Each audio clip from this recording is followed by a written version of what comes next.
Xbox has officially announced a new division of Xbox Game Studios Publishing that is entirely focused on cloud native gaming.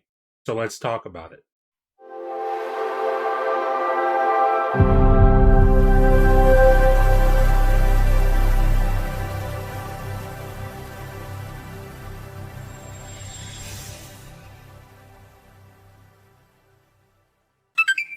So before I get started with this video, I'd like to bring it to everyone's attention that me and a few great folks in the community have started a brand new gaming podcast called The Game Drain. And what's cool is you can listen to our first episode from last week right now on YouTube. I'll leave a link in the description if you're so inclined to go over, check it out, maybe like and subscribe. That would be very much appreciated.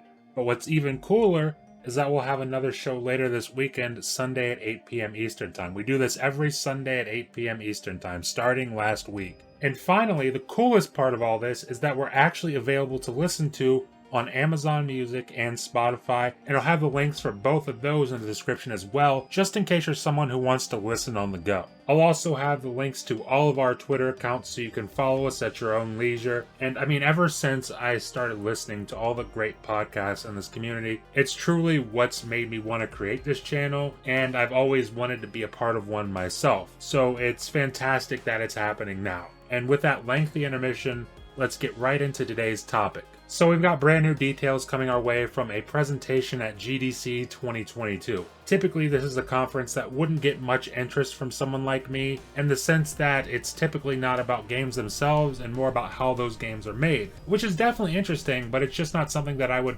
normally create a video about on this channel. But today we've got a bit of an exception because today we're talking about cloud native gaming, which to me and most people sounds like games that can only be run via streaming through the cloud, but it's actually something much cooler than that in this specific case. In fact, I didn't entirely know what it meant until it was explained to me by one of my followers on Twitter. And after reading up on it, I think it really does open up some great opportunities for game development. But let's start with the details first. Microsoft announced its Xbox Game Studios Publishing Cloud division in a presentation at GDC. It's a division that will be led by former Portal and Left 4 Dead developer and current director of cloud gaming at Microsoft, Kim Swift. And the article states that instead of streaming a game through Game Pass Ultimate, which is exactly what I thought this was, and it's why I wasn't immediately excited when I saw the news, this is actually about games leveraging the cloud to do things that just aren't possible on the current technology we have in these consoles. I think the most successful and popular example of this would be Microsoft's Flight Sim, leveraging the power of the cloud to render the entire world at once. There was also Crackdown 3, which, while in my opinion was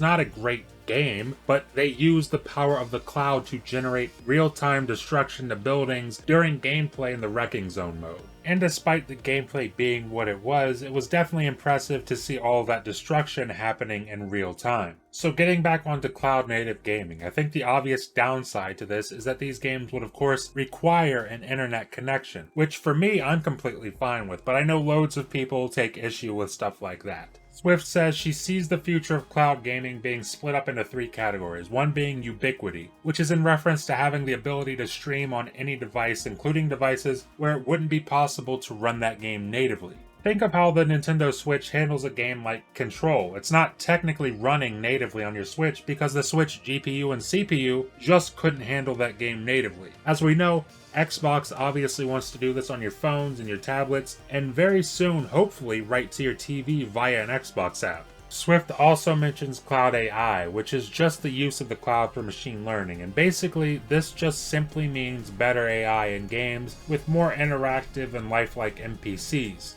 And that's possible because it's taking all of that processing power off of the system itself and it's placing it directly in the cloud, which not only opens up more processing power for your system to do things natively, but it opens up much wilder possibilities in AI since the processing power in the cloud is far more powerful than anything we're seeing today with these consoles. But the third and final category she mentions in cloud gaming is runtime calculations. Now this is better explained as something that would give us improvements in the rendering of graphics or better randomization. A good example of that would actually be Crackdown 3's Wrecking Zone mode, with all the destruction that could be done to buildings at random. Nothing was scripted, everything happened and reacted naturally to what was going on in the game. Really, I think this is pretty cool stuff that'll ultimately mean a lot for the gaming space as we go forward into this next, decade of gaming. And it's cool that Microsoft seems to want to be at the forefront of it, but what do you guys think about this news? Leave a comment below and let me know how you feel about the possibilities that this could open up in gaming, or even if you think there could be some drawbacks. Definitely let me know about that as well. Leave a like if you liked the video, and please remember to hit that subscribe button and ring the bell if you're enjoying the content and want to stay up to date on all my latest videos. Thank you for watching, and I'll see you in the next video.